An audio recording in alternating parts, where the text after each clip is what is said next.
Alhamdulillahi Rabbil Alameen, as-salatu was-salamu ala khatimin nabiyyin wa ala alihi wa sahbihi ajma'in, amma ba'd, fa'udhu billahi minash shaitanir rajeem, bismillahir rahmanir rahim. Qala Allah ta'ala fi Surah Al-Aaraf, man yahdillahu fahuwa al-muhtadi wa man yudlil faulaika humul khasirun. Translation: He whom Allah guides is indeed guided right, and those whom Allah let go astray, it is they who are the losers.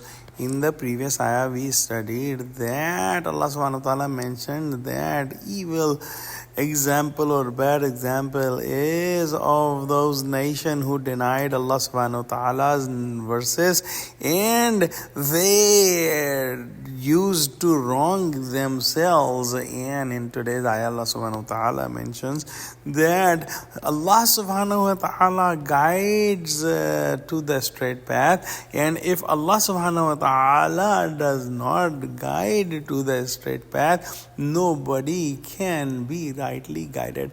The knowledge and information does not matter.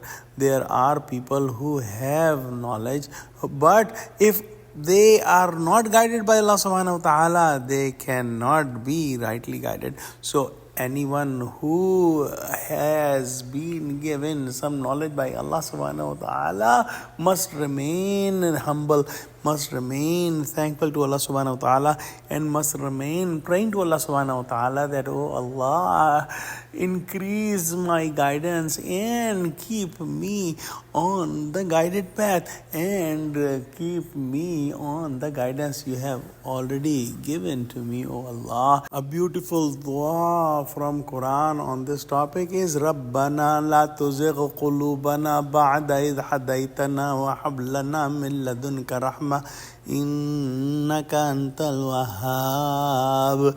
Meaning that, oh Allah, when you have guided us to the straight path, please do not let our hearts go astray again.